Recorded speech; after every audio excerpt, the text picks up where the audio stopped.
Good evening, my fellow Americans. We're facing an inflection point in history. One of those moments where the decisions we make today are going to determine the future for decades to come.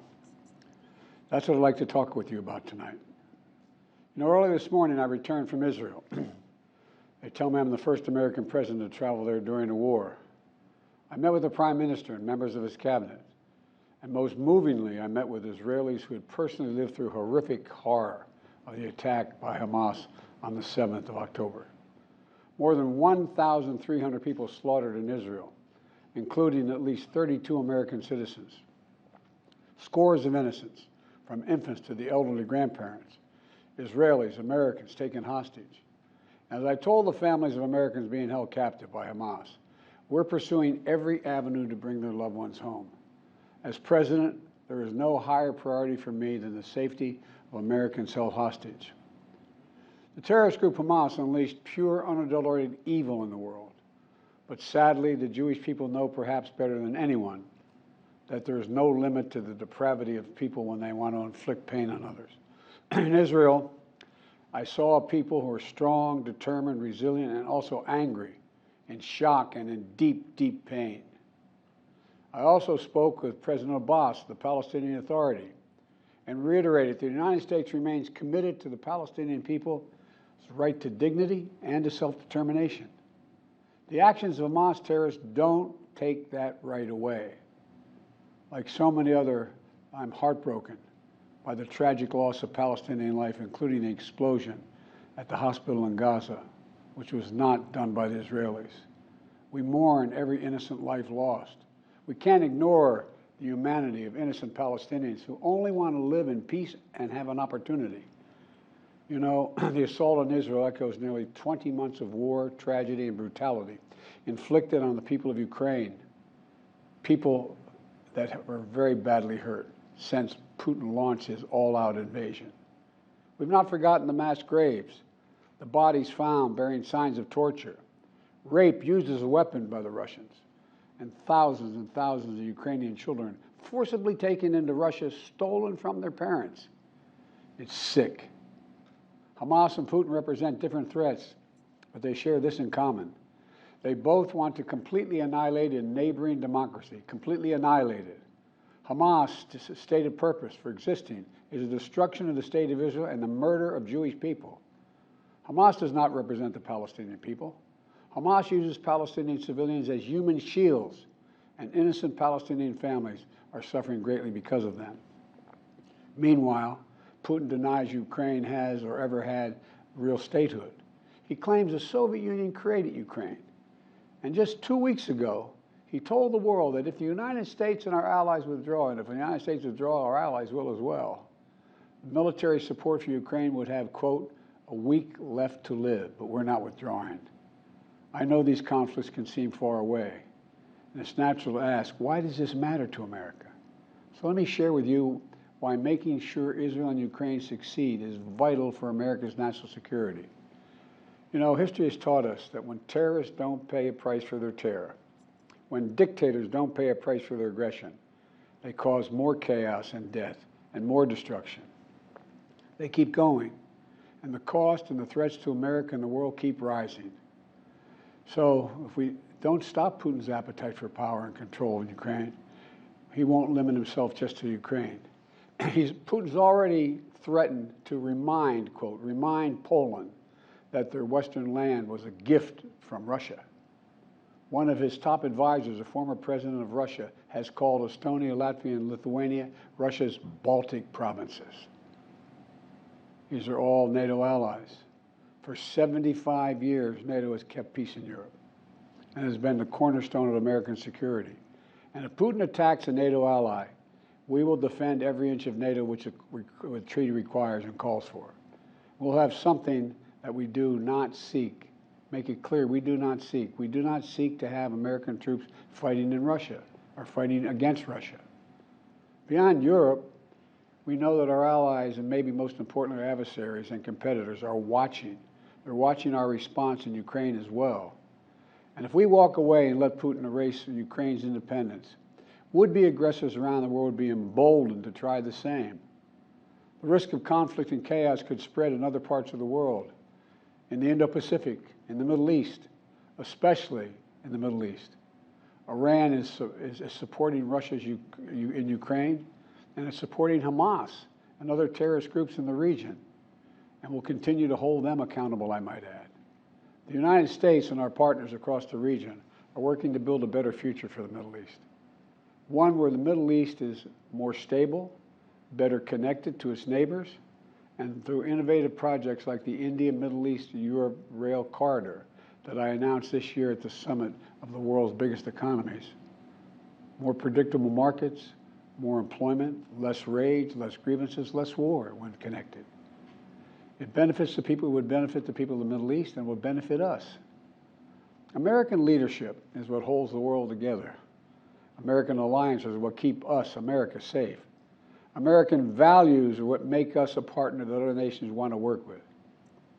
To put all that at risk, if we walk away from Ukraine, if we turn our backs on Israel, it's just not worth it.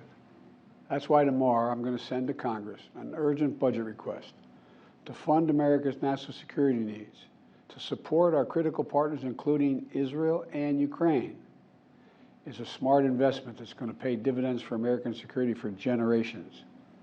Help us keep American troops out of harm's way.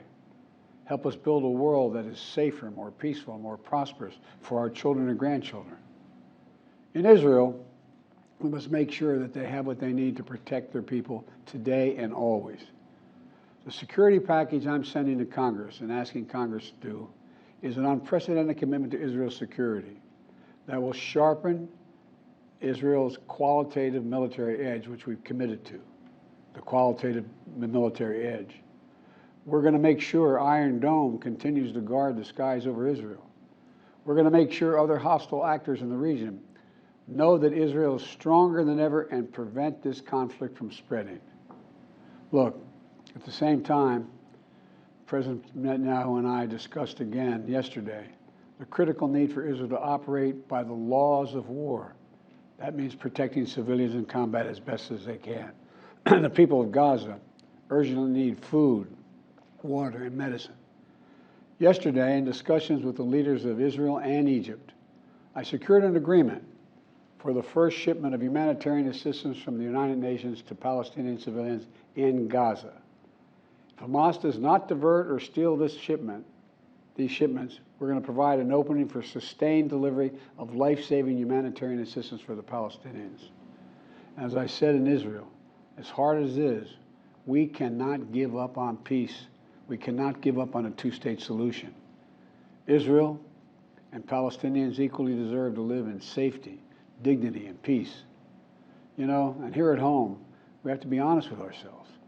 In recent years, too much hate has given too much oxygen, fueling racism, the rise of anti-Semitism, and Islamophobia, right here in America. It's also intensified in the wake of recent events that led to the horrific threats and attacks that both shock us and break our hearts. On October 7th, terror attacks have triggered deep scars and terrible memories in the Jewish community. Today, Jewish families worried about being targeted in school, wearing symbols of their faith, walking down the street, or going out about their daily lives. You know, I know many of you in the Muslim American community, the Arab American community, the Palestinian American community, and so many others are outraged and heartened, saying to yourselves, here we go again with Islamophobia and distrust we saw after 9/11. Just last week, a mother was brutally stabbed. A little boy, here in the United States, a little boy who just turned 6 years old was murdered in their home outside of Chicago.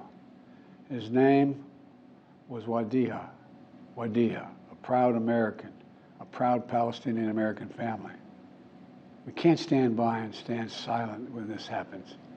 We must, without equivocation, denounce anti-Semitism. We must also, without equivocation, denounce Islamophobia. And to all you hurting, those of you hurting, I want you to know I see you. You belong. And I want to say this to you. You're all America. You're all America.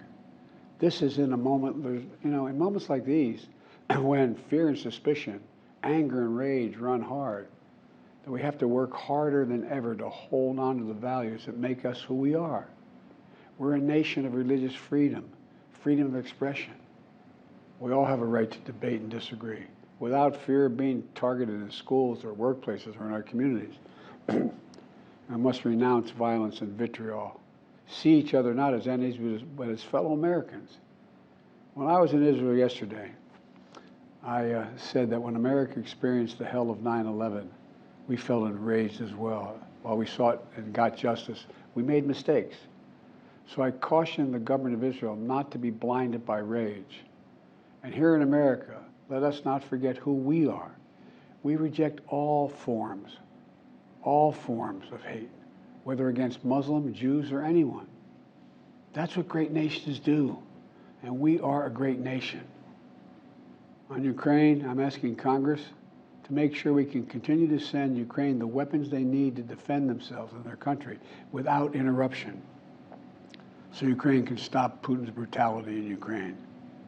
They are succeeding. When Putin invaded Ukraine, he thought he would take Kyiv and all of Ukraine in a matter of days. Well, over a year later, Putin has failed, and he continues to fail. Kyiv still stands because of the bravery of the Ukrainian people. Ukraine has regained more than 50% of the territory Russian troops once occupied, backed by U.S.-led coalition of more than 50 countries around the world, all doing its part to support Kyiv. What would happen if we walked away? We are the essential nation. Meanwhile, Putin has turned to Iran and North Korea to buy attack drones and ammunition to terrorize Ukrainian cities and people. From the outset, I've said, I will not send American troops to fight in Ukraine. All Ukraine is asking for is help, for the weapons, munitions, the capacity, the capability to push invading Russian forces off their land, and the air defense system to shoot down Russian missiles before they destroy Ukrainian cities. Let me be clear about something. We send Ukrainian equipment sitting in our stockpiles. And when we use the money allocated by Congress, we use it to replenish our own stores, our own stockpiles, with new equipment. Equipment that defends America and is made in America. Patriot missiles for air defense batteries, made in Arizona. Artillery shells manufactured in 12 states across the country, in Pennsylvania, Ohio, Texas, and so much more. You know, just as in World War II, today patriotic American workers are building the arsenal of democracy and serving the cause of freedom. Let me close with this. Earlier this year, I boarded Air Force One for a secret flight to Poland. There I boarded a train with blacked out windows for a 10-hour ride each way to Kyiv, to stand with the people of Ukraine ahead of the one-year anniversary of their brave fight against Putin. I'm told I was the first American to enter a war zone not controlled by the United States military since President Lincoln. With me was just a small group of security personnel and a few advisors. But when I exited that train and met President Zelensky, I didn't feel alone. I was bringing with me the idea of America, the promise of America, to the people who are today fighting for the same things we fought for 250 years ago: freedom, independence, self-determination. And as I walked through Kyiv with President Zelensky, with air raid sirens sounding in the distance, I felt something I've always believed, more strongly than ever before. America is a beacon to the world. Still. Where, as my friend Madeleine Albright said, the indispensable nation.